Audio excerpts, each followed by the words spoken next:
The wind carried spice, and an oath I would not break. On Arrakis, the desert planet where water is precious and shade is mercy, a promise means more than coin. Spice, called melange, is a cinnamon-colored powder that sharpens the mind, lengthens life, and lets navigators guide ships between stars. The Fremen are the desert people who mastered this land. They wear still suits, tight outfits that recycle body moisture so not a drop is lost. And the Sandworms, giant creatures under the dunes, hunt anything that moves in rhythm like footsteps, so we learn to walk with broken beats. My name is Kassim al-Druse, smuggler by trade, debtor by choice, and guardian by accident. The oath began with a dying whisper in a salt-stained tent, the sort of shelter smugglers build when a storm eats their map. The child, the woman rasped, is Fremen. She carries a secret they will kill to bury or kill to keep. Take her east. I answered with the only thing I owned outright, my word, and tied the pendant around my wrist. Outside, the storm ended like a hell breath, and Arrakis waited for me to step wrong. If you do not know Arrakis, let me show you the rules before the desert does. Rule 1. Water is life. You never waste, you never spill, and you always pay respect to the dead for the water they return. Rule 2. Never move in a steady rhythm. The worms love rhythm as much as smugglers love silence. Rule 3. Respect Fremen customs even if you don't understand them, because you are walking through their home, not yours. The child was small, a slim figure in an oversized still suit, eyes the color of the deep desert at evening. She told me her name only once, then asked me to use another. Say Luma when others listen. I asked her why east, and she said, because there's an old wind trap field where the air tastes like memory. A wind trap, for you new to Arrakis, is a tall tower that drinks moisture from the air, condensing it into hidden cisterns. And your secret? I asked. She looked past me and said, you will hear it when the desert listens back. We began before sunrise because heat kills faster than fear. I showed Luma the sandwalk, a broken beat, 2 short steps, slide, pause, a long step off to the side. Never a marching drum. We moved like 2 mistakes, trying not to become a rhythm. The first day, the desert tried persuasion. The scent of melange like cinnamon and sun-warmed metal drifted over the ridge. To those who haven't inhaled spice, it's a taste on the tongue and a whisper in the mind, as if the world's edges sharpen. I have made bad choices with spice before, thinking it made luck heavier in my favor. Luma touched my sleeve and said, the desert is generous today. Do not ask for more than it gives. By noon, heat made everything unreal. Our still suits drank our sweat. Tubing carried reclaimed moisture to small catch pockets at our limbs and chest. A still suit is life armor on Arrakis, taught to Fremen children like lullabies, sold to off-worlders like miracles. We rested in the lee of a broken rock, chewing on dried protein and a plastic-wrapped sliver of preserved dates. That was when the ground thrummed, a hum like anger under a closed door. Worm sign, Loomis said, and we froze, letting the beat of our hearts slow. If you're new, sandworms sense rhythm. They rise like mountains with teeth, and anything steady becomes a dinner bell. I threw a thumper, a small device that stamps a repeating beat, far to our left. The dune bulged there. I felt the shape of a god I didn't believe in pass beneath our silence. When the worm slid away, we spoke almost like thieves do in prayer. Your thumper sound is wrong, Loomis said mildly. It promises too much. Promises? I asked. Sound is an invitation, she said. Say too much, and the desert answers with hunger. We moved on, skirting a salt pan where the ground looked like a dried tongue. In the heat-shimmered distance, pale towers rose, the old wind traps, forgotten but patient. I asked, what do you hear, Luma? And she said, a song that the old ones deny. At sunset, we found tracks that didn't belong to us. Smugglers I knew, by the way the heel dragged. Men who marched where they should have danced. I covered our trail with a change of rhythm and guided Luma into a narrow cut between dunes. Night on Arrakis is a gift with sharp edges. The air cooled, our suits eased, and spice dust glittered like faraway cities. We whispered stories to keep fear from building a tent in our minds. Luma spoke of her siege, Fremen cave home, carved into stone where air tasted of clay jars and careful laughter. She said, "My mother guarded a song. Not words, but a pattern you give the sand, so a worm turns instead of devours." "Why is it forbidden?" I asked. "Because power invites greed," she said simply, and the lamp flickered like a warning. Close to midnight, the hunters found where we had been and not where we were. I counted 3, Ruth, Dura, and Safe, their names like the chafe of rope against skin. Luma slept against my shoulder, breathing like a secret that trusts you.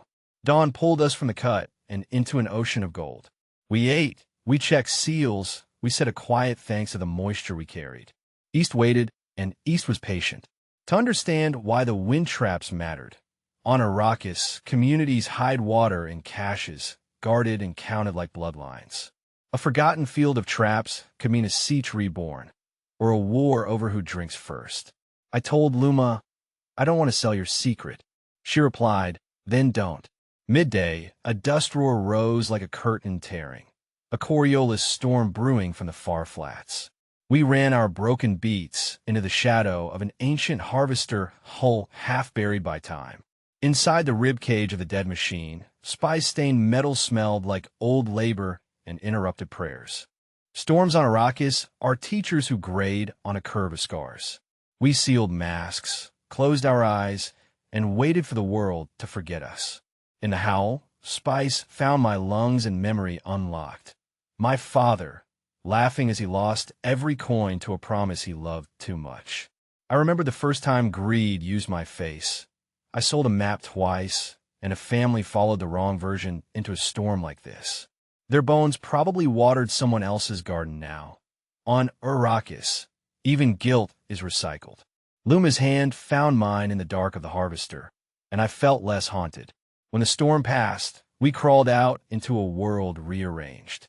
The wind traps stood closer now, like listeners who had leaned in. Luma pressed her ear to the sand again and smiled. "They're singing to us. Trouble found us first." Ruth's voice pealed across the flats, cruel and bright. "Kassim, you owe me coin. I'll take the child instead." I stood, felt the weight of my crysknife, a sacred Fremen blade carved from worm tooth that you never show lightly. If you are new, a crysknife is more than a weapon. It is a trust, and to unsheath it without cause is an insult to the desert. Ruth came on with manufactured courage, her boots thudding like a message to hungry sand. I broke my stance into jagged beats, drawing her eye, while Luma walked away like the silence between drum strikes. "You don't want this sound," I told Ruth, "unless you want to guess." Too late, the sand heaved, worm sign blossoming like a bruise. A maw did not open, blessedly, but a fin back cut the surface, the body turning, not feeding. Luma's hands moved in a small, precise pattern on the ground, and the dune answered with a sideways sigh. The worm slid past us like a mountain, deciding to be merciful elsewhere. Ruth's courage spilled out of her like water through a cracked seal. She ran. Her men followed. The desert kept their rhythm for another meal someday. Luma did not look proud. She looked tired. By late afternoon, we reached the first wind trap. Bones of a tower, veins frozen by salt and silence. We climbed. Inside the head of the trap, metal lungs and clay channels waited like closed throats. Luma tapped, listened, tapped again. Her fingers spoke a pattern I did not know how to hear. "There," she whispered. "The cistern remembers." We opened a hatch, winched a valve, and the old trap sighed, condensation beating along channels like tears coming home. Water, the true treasure of Arrakis, sang down the pipes in a small, clean ribbon. We took only what our suits could absorb and a sip for courage. Luma rested her forehead on the clay and murmured words I did not know. I understood the shape of gratitude anyway.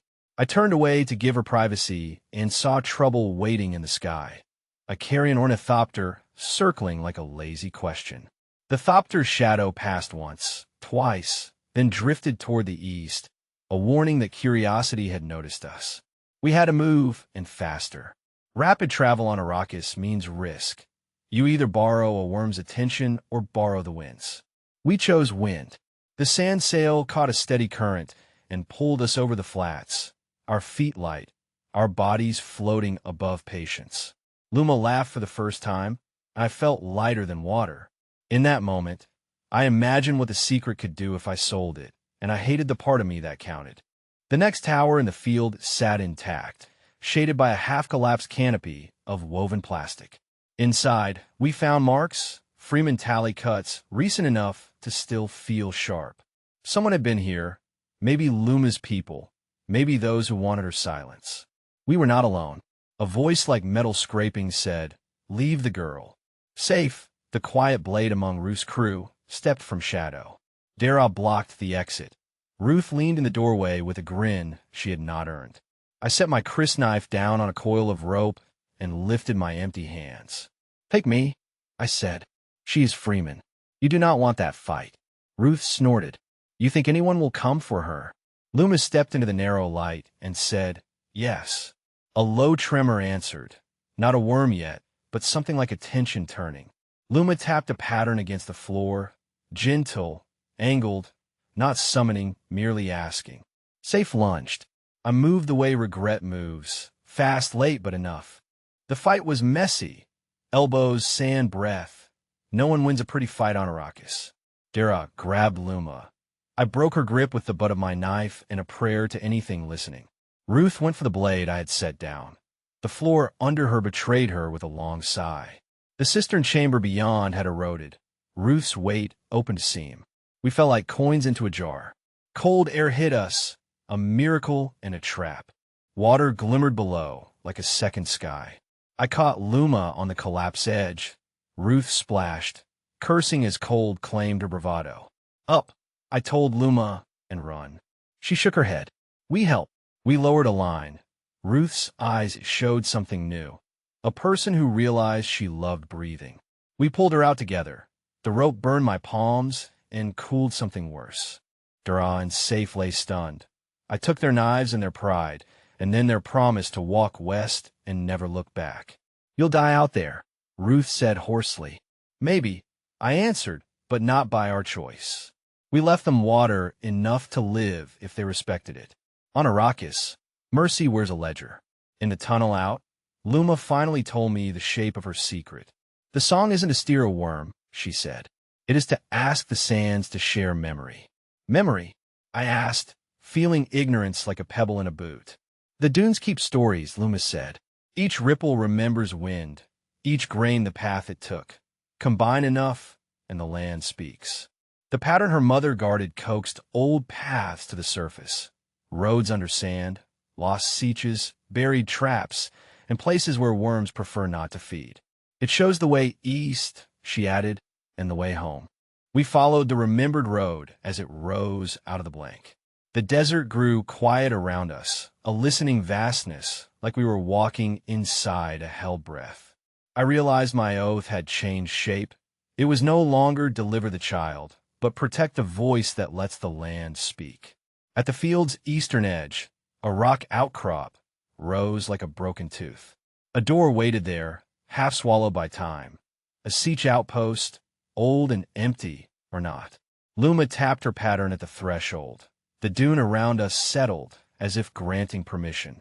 Inside, ledges held sealed jars, rope nets, and a long, low bench where lookouts once slept between alarms. We drank mint-scented water thin as silk, and Luma laughed at the memory of a joke she hadn't heard yet. I let my guard drift, just enough for relief to pretend it belonged. The Thopter returned. Its shadow crossed the doorway like a line drawn by an impatient teacher. Off-worlders stepped out, clean armor, efficient weapons, faces that looked at dunes and saw numbers. Not Harkonnen, not local raiders. Company men who sell protection and buy secrets wholesale. "We're surveying," the leader said. "You're trespassing on licensed resource territory." I smiled without humor. "The desert did not sign your license." Luma stepped behind me and slipped her hand into mine, like threading a needle through the cloth of my resolve. Words became negotiations, became threats. The officer looked at Luma, as if she were a ledger entry waiting to be collected. He said, "Children get lost out here all the time." I said, "Not this one." Luma tapped her pattern against the floor once, light as a heartbeat. The sand outside shifted with the sound of a throat clearing. The officers' men moved for their guns. I moved for the doorway. "Run," I told Luma, and we ran our broken beats into the light. The dune answered, lifting under the officers' steady march, drawing all rhythm to a single hungry question. No maw this time. A warning only, a back cut that knocked them to their knees and into humility. We didn't wait to see if they understood the lesson. Understanding is slower than survival. East opened like a door slowly pushed by wind. Luma whispered, "Home is not far," and the desert did not argue. The last climb hurt in honest ways. Calves burned, lungs asked for mercy. Sun pressed its full weight into our backs. At the ridge, a signal stone stood, a shaped marker Fremen use. 3 stacked slabs with a notch pointing to safety. Luma knelt to touch it, and I looked away to give the moment its own air. Then I saw them, Fremen silhouettes along the opposite ridge, still as law. A woman stepped forward, eyes like the child's, set in a face carved by wind and patience. Luma ran and then checked herself, turning her run into the respectful walk of someone returning to sacred ground. They spoke in words I did not understand, and in silences I did. Luma told them my name, and the woman, her mother's sister, placed a hand over her heart and then over mine. The siege had believed Luma lost to a raid. They had searched, left marks at towers, and waited for the desert to decide. I told them about Ruth and the others, about the company men, about the wind trap field that now breathed again. I did not speak about the secret pattern in any more detail than a prayer allows a stranger. The woman nodded. Some songs are for the land and its children. They offered me water in a basin and a soft seat for tired bones. I drank and I wept, quietly, the way a man weeps when no one makes a ceremony of it. When I looked up, Luma was watching with the small smile of someone who had seen me choose the better road. Night in the siege tasted of baked clay and cumin, of steam rising from small pots, of laughter controlled but real. In a side chamber, the woman brought out a wrapped bundle. Luma's mother's pendant, twin to the one at my wrist. "She gave one to you, one to the land," the woman said. "You brought both back." I asked what would happen to the wind traps. She said, "We will repair them quietly. Water must become a habit, not a surprise." I asked what would happen to the company men. She said, "The desert educates." I asked what would happen to me. She said, "Eat." Sometimes answers come on simple plates. Later, under the cool of stone, Luma and I sat with a small lamp and made no plans. "You could stay," she said. I shook my head. "I will be a guest forever." "Then carry the right songs," she answered, "even if you never sing them." At dawn, I left the siege and walked to the ridge where the wind could find me. The desert looked unchanged, but I knew better. A tower breathed again. A child slept under a roof that knew her name. A promise had kept its shape. I tied the pendant tighter so it would not forget my pulse. As I headed west, the cinnamon scent rose thin and kind. I thought of Ruth and of mercy and of how water teaches even the stubborn rock. I thought of Luma and her patient hands, asking the land to remember. And I thought of my oath, the one I had not broken. The wind carried spice, and my oath carried me. On Arrakis, that was enough. If you enjoyed this tale, remember to subscribe, leave a like, and share it with a friend who loves good stories. Tell me in the comments which world we should wander next. And may your steps always break the rhythm.